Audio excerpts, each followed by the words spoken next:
Health insurance या term insurance लेने की सोच रहे हैं तो थोड़ा रुक जाइए। अरे नहीं, मना नहीं कर रहा हूं, बस थोड़ा रुकने के लिए कह रहा हूं, क्योंकि आपके कुछ पैसे बच सकते हैं। जैसा कि आपको पता है कि सरकार जीएसटी में बड़े बदलाव करने जा रही है। एक प्रस्ताव ग्रुप ऑफ मिनिस्टर्स को सौंपा गया है। उसी मंत्रियों के समूह ने एक प्रपोजल दिया है। अगर जीएसटी काउंसिल ने हरी झंडी दे दी तो आपका प्रीमियम थोड़ा कम हो सकता है। लेकिन क्या वास्तव में ऐसा हो सकता है? क्योंकि जीएसटी हटने के बाद भी आपका प्रीमियम हो सकता है कि कम ना हो, और ये भी हो सकता है कि जितना आप चाहते थे उतना कम ना हो। कैसे? आगे वीडियो में आपको समझ आ जाएगा। प्रस्ताव क्या है? प्रस्ताव यह है कि इंडिविजुअल हेल्थ इंश्योरेंस और लाइफ इंश्योरेंस को जीएसटी से बाहर कर दिया जाए, यानी उस पर जीरो टैक्स कर दिया जाए।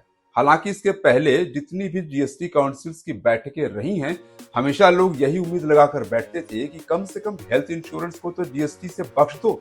ये तो कोई लग्जरी आइटम नहीं है जिस पर आप 18% जीएसटी ले रहे हैं।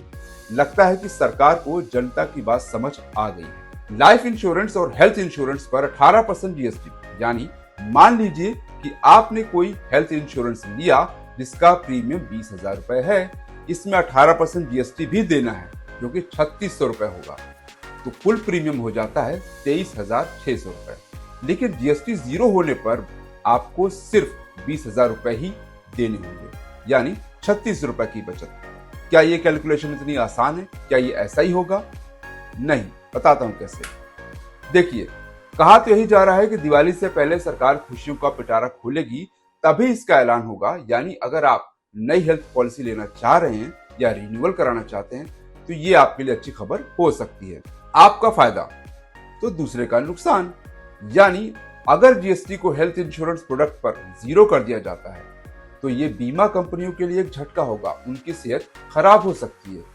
इसको भी समझना चाहिए, क्योंकि यही तो सारा पेच फंसा है।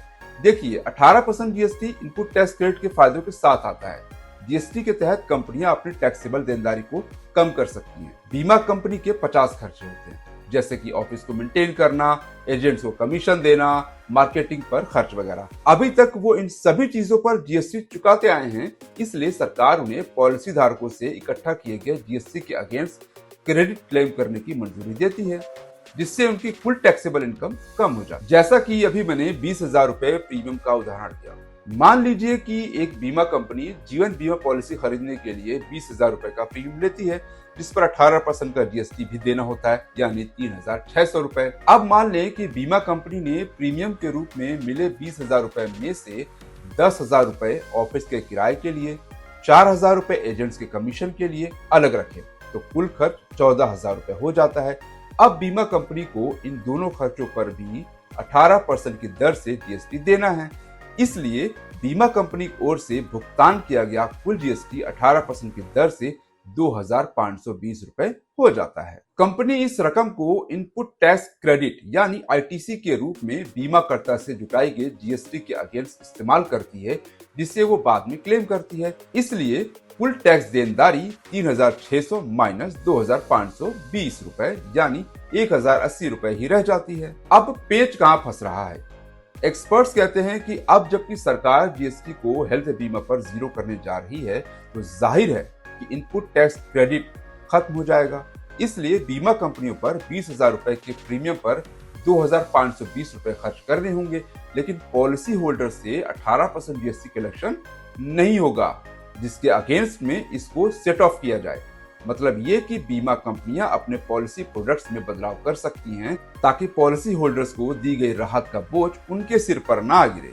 इसका तो एक ही तरीका बचता है कि एक्चुअल प्रीमियम ही बढ़ा दें, यानी 2,520 रुपए का पूरा बोझ कंज्यूमर पर ही डाल दिया जाए, जिससे प्रीमियम 20,000 प्लस 2,520 रुपए यानी 22,520 रुपए हो जाएगा, जो कि 23,600 रुपए के प्रीमियम से थोड़ा तो कम है, लेकिन पूरा कम नहीं है।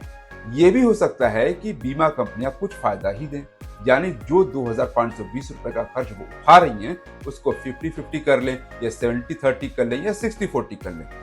इससे आपका प्रीमियम थोड़ा तो कम हो जाएगा।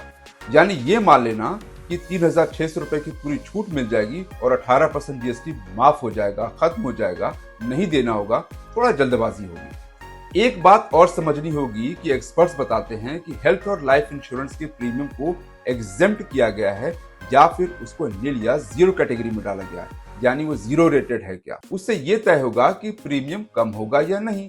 अगर ये नील रेटेड है यानी जीरो रेटेड है तो इनपुट टैक्स क्रेडिट अवेलेबल होगा, जिससे कंपनियों के पास टैक्स लायबिलिटी को घटाने का मौका होगा और प्रीमियम कम हो सकता है। अगर ये एग्जेम्प्ट कैटेगरी में है तो क्रेडिट नहीं मिलेगा, इसलिए जो बचत जीएसटी के हटने से मिलनी चाहिए थी उसका फायदा नहीं मिलेगा, क्योंकि कंपनियां प्रीमियम बढ़ा देंगी। इसलिए अभी ज्यादा खुश होने की जरूरत नहीं है, थोड़ा इंतजार करिए, देखते हैं कि क्या होता है।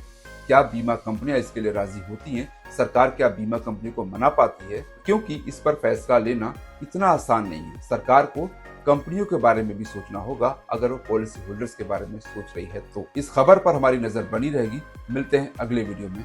जय हिंद।